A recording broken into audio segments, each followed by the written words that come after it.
കാലങ്ങൾ ഒരുപാട് സംവിധായകർ വന്നു പോയെങ്കിലും തൻ്റേതായൊരു സിംഹാസനം എന്നും ബാക്കി വച്ചൊരു സംവിധായകനാണ് പി പത്മരാജൻ. പപ്പേട്ടൻ്റെ സിനിമകൾ മലയാളിക്ക് സമ്മാനിച്ച അത്രയൊരു ആവേശമോ അത്രയൊരു ഉണർവോ മറ്റ് വന്ന പല സംവിധായകർക്കും പിന്നീട് ഉണ്ടാക്കാൻ കഴിഞ്ഞില്ല എന്നുള്ളതാണ് വാസ്തവം. പത്മരാജൻ സാർ അല്ലെങ്കിൽ പപ്പേട്ടൻ പണ്ടുണ്ടാക്കി വെച്ച പല 10-18 സിനിമകൾ സംവിധാനം ചെയ്യുകയും അത്രത്തോളം സിനിമകൾക്ക് തിരക്കഥയൊരുക്കുകയും ചെയ്തിട്ടുണ്ട്. ഈ പപ്പേട്ടൻ്റെ സിനിമകളിൽ പലതും ഇന്നും ക്ലാസിക്കുകളായി അല്ലെങ്കിൽ ഇന്നത്തെ തലമുറയും വളരെയധികം ഇഷ്ടപ്പെട്ടു പോകുമ്പോൾ അതിൻ്റെ കാരണം ആ സിനിമകൾ നമുക്ക് നൽകിയ സന്ദേശം, അല്ലെങ്കിൽ ആ സിനിമകൾ ഇന്നും ഒരു നവജീവനായി ഒരു പുതുമയോടുകൂടി നിലനിൽക്കുന്നു എന്നുള്ളതാണ്. പലപ്പോഴും അദ്ദേഹത്തിന് പല കാര്യങ്ങളെയും മുൻകൂട്ടി കാണാൻ കഴിഞ്ഞു എന്ന് നമുക്ക് തോന്നിപ്പോകും. ഉദാഹരണമായിട്ട് ദേശാടനക്കിളി കരയാറില്ല എന്ന സിനിമ 2 പെൺകുട്ടികളുടെ സ്വവർഗാനുരാഗത്തിൻ്റെ കഥയാണ് പറഞ്ഞത്. ആ സിനിമ ഇങ്ങനെയൊക്കെ സംഭവം ഉണ്ടാകുന്നതിന്, ഇങ്ങനെയുള്ള കാര്യങ്ങളൊക്കെ ഉണ്ടാകുന്നതിന് എത്രയോ വർഷങ്ങൾക്ക് മുമ്പാണ്.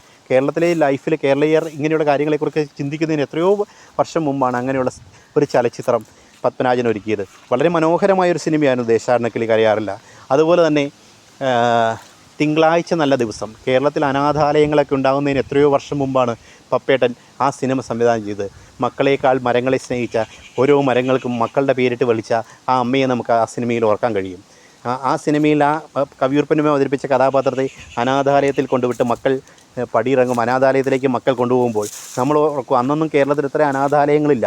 ഇന്ന് കേരളത്തിൽ പല സ്ഥലങ്ങളിലും ചെന്ന് നോക്കിക്കഴിഞ്ഞാൽ അതിൻ്റെ ഒരു ബാഹുല്യം തന്നെ കാണാൻ കഴിയും, അനാഥാലയങ്ങളുടെ ബാഹുല്യം. അത് അന്നത്തെ കാലഘട്ടത്തിൽ പപ്പേട്ടൻ അങ്ങനെ ഒരു സിനിമ ചെയ്തപ്പോൾ അത് ഇന്നത്തെ കാഴ്ച അദ്ദേഹം മുൻകൂട്ടി ദർശിക്കാൻ അദ്ദേഹത്തിന് കഴിഞ്ഞു. അല്ലെങ്കിൽ നമ്മുടെ നാട്ടിൽ ഇങ്ങനൊരു സംഭവം പിന്നീട് ഉണ്ടാകുമെന്ന് അദ്ദേഹത്തിന് മനസ്സിലാക്കാൻ കഴിഞ്ഞു എന്ന് അദ്ദേഹത്തിൻ്റെ ദീർഘദർശനം തന്നെയായിരുന്നു ആ സിനിമ. അതുപോലെ തന്നെ തൂവാനത്തുമ്പികൾ എന്ന സിനിമ ഇന്നും എത്ര മനോഹരമാണ്. ഓരോ തലമുറ കഴിയുമ്പോഴും ആ സിനിമയെ അവരുടേതായി അവരുടെ കാഴ്ചപ്പാടോടെ അവരത് തങ്ങളുടെ സിനിമയായി അതിനെ കാണുന്നു എന്നുള്ളതാണ്. പ്രണയത്തിന് ഇത്ര മധുരമുണ്ടെന്ന് നമുക്ക് തോന്നുന്ന ഒരു സിനിമയാണ് തൂവാനത്തുമ്പികൾ. ആ തൂവാനത്തുമ്പികളുടെ BGM, അതുപോലെ തന്നെ ആ സിനിമയിലെ ഓരോ സീനുകളും നമ്മൾക്ക് മറക്കാൻ കഴിയില്ല. കാരണം പ്രത്യേകിച്ച് റെയിൽവേ സ്റ്റേഷനും ആ മഴ പെയ്യുന്നതും ഒക്കെ നമ്മളുടെ മനസ്സിലിങ്ങനെ കുളിര് കോരിയിടുന്ന മനോഹരമായ ദൃശ്യങ്ങൾ തന്നെയാണ്. ക്ലാര എന്ന ആ കഥാപാത്രം നമ്മുടെയൊക്കെ ജീവിതത്തിലേക്ക് എന്നും നമ്മൾ ചേർത്ത് വയ്ക്കുന്ന, നമ്മുടെയൊക്കെ പ്രണയത്തിൻ്റെ ഒരു മധുരമുള്ള ഓർമ്മ പോലെ ക്ലാരയും നമ്മൾ നമ്മുടെ ഹൃദയത്തിലേക്ക് ചേർത്ത് വച്ചിരിക്കുകയാണ്. ക്ലാരയായാലും അതുപോലെ തന്നെ രാധയായാലും ആ 2 തലത്തിലും നമുക്ക് നമ്മളുടെ പ്രണയം, നമ്മുടെ മനസ്സിലുള്ളൊരു പ്രണയം തന്നെയാണ് ആ സിനിമയിൽ നമുക്ക് കാണാൻ കഴിയുന്നത്. എത്രയോ മനോഹരമായി നമ്മളും ചിലപ്പോൾ അറിയാതെ ആരെയോ കാത്തിരിക്കാൻ വേണ്ടി ആ റെയിൽവേ സ്റ്റേഷനിൽ രാത്രി പോയിരിക്കുകയും പിന്നീട് മഴയുള്ള രാത്രികളിൽ നമ്മൾ പുറത്തേക്ക് നോക്കിയിരിക്കുകയും ആ പാതിരാത്രി നമുക്ക് കുറച്ച് ദൂരം നടക്കാമെന്ന് പറയുകയും ഒക്കെ ചെയ്യുന്ന നമ്മളിലെ തന്നെ ഒരു കഥാപാത്രത്തെ നമുക്ക് ആ സിനിമയിൽ കാണാൻ കഴിയും. ചിലപ്പോൾ നമ്മളിൽ പലർക്കും അങ്ങനെയുള്ള ഒരു സംഭവം ഒരു അനുഭവം ചിലപ്പോൾ ഉണ്ടാവാം, ജീവിതത്തിൽ ഉണ്ടായില്ലെങ്കിൽ കൂടിയും നമ്മളിലെ മനസ്സിലൊരു കഥാപാത്രം അങ്ങനെ ഒന്നാകാൻ നമ്മൾ ചിന്തിച്ചിട്ടുണ്ടാവാം. അങ്ങനെ ഒരു പെൺകുട്ടിയെ കാണാനും അങ്ങനെ ഒരു ജയകൃഷ്ണനാകാനുമൊക്കെ ആഗ്രഹിച്ച ഒത്തിരി പേർ നമ്മുടെ ഇടയിലൊക്കെ ഉണ്ടാവാം. കാരണം അത്രയും മനോഹരമായൊരു സിനിമയാണ് തൂവാനത്തുമ്പികൾ.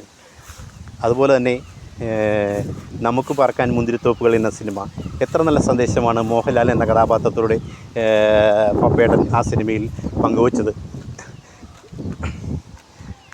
രണ്ടാനച്ഛനാൽ നശിപ്പിക്കപ്പെട്ട പെൺകുട്ടിക്ക് തൻ്റെ ലൈഫിലേക്ക് ഒരു ഇടം കൊടുക്കാൻ തയ്യാറാകുന്ന കാമുകൻ, ആ സത്യസന്ധത, പ്രണയത്തിൻ്റെ ആ നൈർമല്യം, പ്രണയം എന്നത് അത്രത്തോളം സത്യസന്ധമായൊരു കാര്യമാണെന്ന് ചിന്തിക്കാൻ ഇന്നത്തെ കാലഘട്ടത്തിൽ നമ്മളൊന്ന് ചിന്തിച്ച് നോക്കി. ഇന്ന് പ്രണയം എന്ന് പറഞ്ഞു കഴിഞ്ഞാൽ തേച്ചിട്ട് പോവുക എന്ന വാക്കാണ് ഉദാഹരണം. എന്തെങ്കിലും നമ്മളുടെ കാര്യം നടത്തി അടുത്ത ആളെ തേടി പോവുക. പക്ഷേ അവിടെ ആ നായകൻ താൻ കാരണം നശിക്കപ്പെട്ടല്ല, തൻ്റെ ആ പെൺകുട്ടിയുടെ രണ്ടാനച്ഛൻ കാരണം നശിപ്പിക്കപ്പെട്ടു പോയ ആ പെൺകുട്ടിയെ തൻ്റെ ജീവിതത്തിലേക്ക് കൊണ്ടുവരാൻ നായകൻ കാണിക്കുന്ന ആ സന്മനസ്യം, അല്ലെങ്കിൽ ആ മഹാമനസ്കത എത്ര മനോഹരമായിട്ടാണ് പപ്പേട്ടൻ ആ സിനിമയിൽ വരച്ച് കാണിച്ചത്.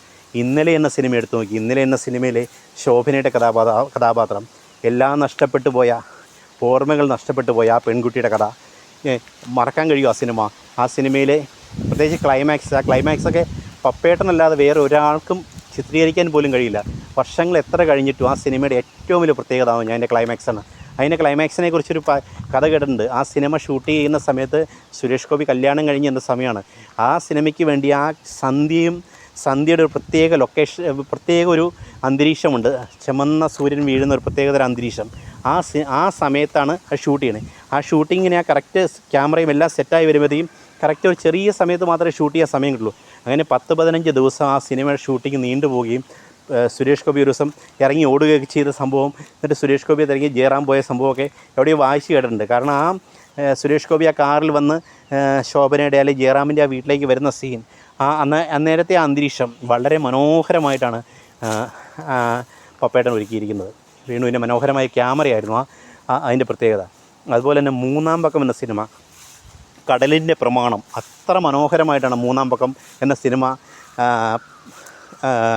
പപ്പേട്ടൻ ഒരുക്കിയത്. അതായത് തിലകൻ്റെ മുത്തശ്ശൻ എന്ന കഥാപാത്രം, അതുപോലെ ജഗതിക്ക് തന്നെ പപ്പേട്ടൻ 2 മനോഹരമായ കഥാപാത്രങ്ങൾ കൊടുത്താണ് തൂവാനത്തുമ്പികളുടെ കുടികിടപ്പുകാരനും മൂന്നാം പക്കത്തിലെ കവലയും.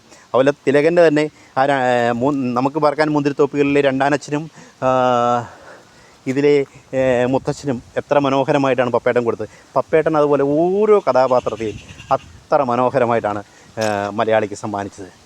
ഞാൻ ഗന്ധർവൻ എന്ന സിനിമ എടുത്തു നോക്കും. ഞാൻ ഗന്ധർവനിലെ കഥാപാത്രം തന്നെ, അവസാന സിനിമയാണ് ഞാൻ ഗന്ധർവൻ. എത്ര മനോഹരമായിട്ടാണ്, ഇന്നും മനസ്സിന് മറക്കാൻ കഴിയില്ല ആ സിനിമയൊക്കെ പപ്പേട്ടനല്ലാതെ മറ്റാർക്കാ ചെയ്യാൻ കഴിയുക. ഒരിടത്തൊരു ഫൈൽവാനാണേലും ഭരതന് വേണ്ടി ഒരുക്കിയ തകരയാണെങ്കിലും ആരവമാണേലും എത്ര മനോഹരമായിട്ടാണ് പപ്പേട്ടൻ ഓരോ സിനിമയും മലയാളിക്ക് സമ്മാനിച്ചിട്ടുണ്ട്. ഒരിക്കലും പപ്പേട്ടൻ എന്ന സംവിധായകൻ മലയാള സിനിമയിൽ ഉണ്ടാക്കിയ ഉണർവ് പിന്നീട് വന്ന ഒരു സംവിധായകനും ഉണ്ടാക്കാൻ കഴിഞ്ഞിട്ടുണ്ടെന്ന് എനിക്ക് തോന്നുന്നില്ല.